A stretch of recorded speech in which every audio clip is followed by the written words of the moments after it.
In this segment, Beyond Spotlight's Story, we ask our guests to highlight an item or an episode in their life that has special meaning to them. Should we start with the formative years? I actually came from Canada, from Montreal at the time. My dad died when I was 7 years old, and I was working at a very young age. I was 10 when I was delivering newspapers in the morning while I was going to school, and then 12 years old I was cleaning tables in a restaurant as a busboy. So that kind of honed in the work That ethic. gave me the work ethic. When I was 16, I graduated from secondary school, from high school in Montreal, and at that time I got marks to go into university, and I decided I'm going to go to university at night, and because I didn't want to be a professional person. I wanted to be an entrepreneur. I already had the taste of money. I was earning more money when I was working than my teachers at the time. I was the only kid when I was 16 years old, had his own car, had a convertible, and very popular with all the girls, of course. But that was something that really built my character, I think. And so basically, when I was 16, I was looking for a job. And there was a lingerie company, ladies' lingerie company, looking for a shipping clerk. I had no idea what shipping clerk was all about, but lingerie sounded very exciting to a 16-year-old. So by accident, I wound up being in the garment business, in the fashion industry.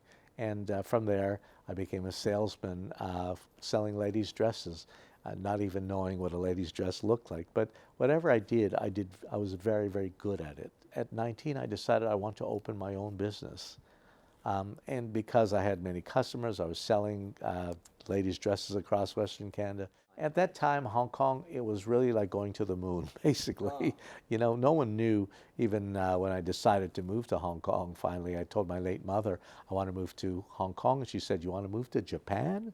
Because at that time, everything was made in Japan. Do you still remember your first trip out here? Yes, my first trip out here, I still remember, was a very long I flew Pan Am from New York. Take us back a little bit more to that time, right? What was doing business like? Was it difficult? Was it difficult as a foreigner? Well, I tell you, when I first arrived and the old Kai Tak airport, if many of you remember, taking that turn to land, you can see families having dinner through the window. You can basically see families right? having dinner, or you can put your hand out the window and pull something off the clothesline. And so it was very, very unique. And for a young man, I was 19 years old. My God, this was an experience of a lifetime. The locals really worked very, very hard. All the factories were in the Sampo Kong, Kwai Chung, Kwun Tong, Tai Kok Choi, all the areas in Kowloon, you know, that's where all the factory buildings were. And, you know, I spent most of my life at that time, the early years, in the factory areas, whereas a lot of the expats were in Hong Kong Island, basically. So the first few trips was really an eye-opener for me, something that I'd never done before, but I just saw the potential. I just loved the energy. Hong Kong was a place that you can have a dream at night, wake up the next morning, and make it a reality. Honestly, Patrick, if I had to say one thing, it's a very safe place to bring up a family, great schooling, a lot of opportunity. It's a place that you don't have to worry about anyone carrying guns or all the violence that's going on around the world. Hong Kong people are very, very nice. So it's a great place to do business and bring up a family. And we've got a great harbor, we've got great islands, great hiking, great trails. To me, it's one of the best places in the world. So anyone who is thinking about coming out or thinking about their future, just hop on a plane like I did and come out here. I'm supposed to be this visionary, you know. I look at things not for what they are. I look at things for what they could be, you know, and I supposedly see things that other people don't. And basically, and that's always been my strength. So, Allan, what would you like to show us today? This is just one of my boys. I've got 8 of these. There was an art show here in Hong Kong, and it was the last day of the show, and the gallery was packing up to ship everything back to Beijing, and I came in and it just looked good, and I thought, I'll make him an offer to take everything off his hands. He doesn't have to ship it back to Hong Kong. They just appeal to you, I guess, in what ways, or what do they represent? I look at them every day, you know, and it was really the coming out of China, because this was artists in China at many years ago that just decided, you know, that they had this pop art, this unique look to itself, and it became very famous. I think all over the world they're sold now, and so these are just, I just love beauty. I love culture. I love art, and that's just part of me. Thank you for your sharing, Allan. My pleasure. Allan, we're now at our rapid fire question segment. Don't need to think too much, just short answers. I'm going to fire out a number of questions to you. I never think too much, so don't worry about it. Ready? Yeah. So what advice would you give your younger self? My younger self, if I was young again, the advice would be go east, young man, and be positive and confident. What is the first thing that you notice about someone? First thing I notice about someone is their appearance, the clothes they wear, their facial expressions, the way they're put together. Do you consider yourself a fun or boring person? I think I'm a fun person. You know, I don't like boring people, so I think I'm fun. When you're not working, how do you spend your free time? When I'm not working, usually my free time is spent kind of going on my boat. On the weekend, I have a big yacht in Hong Kong, and we go out on beautiful islands around, and so I really enjoy that. Allan, your favorite color? My favorite color is black. Ice cream flavor? Ice cream flavor, probably, I like them all, but unfortunately, I wish I didn't like ice cream, but I really... How about your favorite drink? My favorite, well, water. Water. Yes, I sell a lot of alcohol, but I don't drink alcohol. The father of Lan Kwai Fong drinks water. Favorite place to eat? Favorite place to eat is California Tower. I have a bunch of restaurants in California Tower. The one I like the most, I love Italian food. It's Aria. Your favorite sport? My favorite sport? Well, I exercise every day of my life. I don't really play sports, but I never have. I exercise 1 hour and 20 minutes every Keep morning. healthy.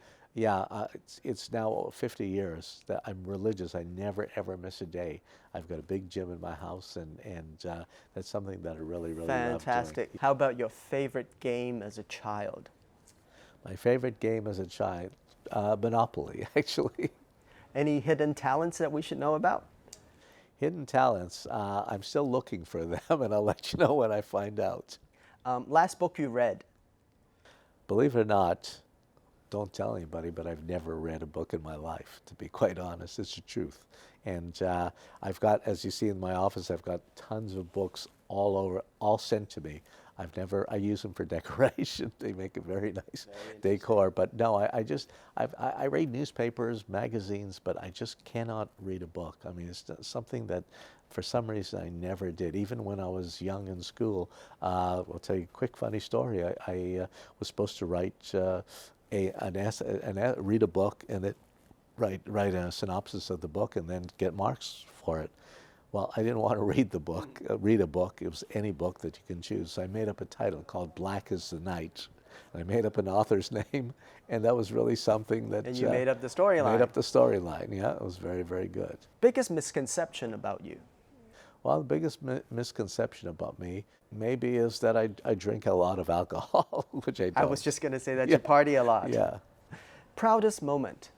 Proudest moment is actually my children, you know, and my grandkids, really being with them and seeing some of them graduate. And so I think that's something that made me very proud. Biggest fear?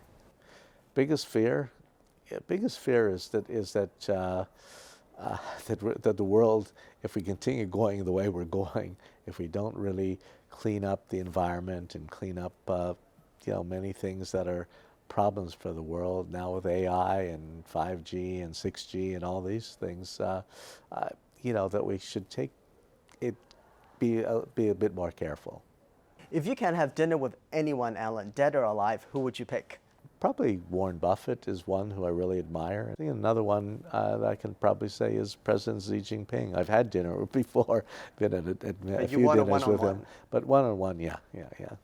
Allan, the one person that you most like to thank?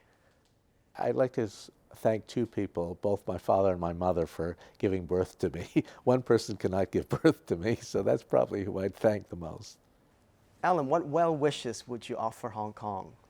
Hong Kong, you are one of the best places in the world. Have confidence, be positive, and let's join up closer and closer with the Greater Bay Area and China, and I promise you everybody's life will get better. Thank you very much, Allan, for spending today with us. We've very much enjoyed sharing your insights with us. Well, it was a pleasure to be here. Your questions were very, very good and very enlightening, and hopefully a lot of your viewers will really listen to things I've said, and really the advice I'm trying to give them is very, very good. Thank you very much again. My pleasure. Stay tuned for other episodes of Friday Beyond Spotlight. This is Patrick Zhang, your host, signing off. Goodbye. Dr. Allan Zeman, Mr. Lan Kwai Fong. He's a fascinating personality who's shown so much confidence in Hong Kong and mainland China. His resilience and perseverance in overcoming challenges is an exemplary illustration of the spirit of Hong Kong. Thank you for watching Friday Beyond Spotlight. Until next time, goodbye.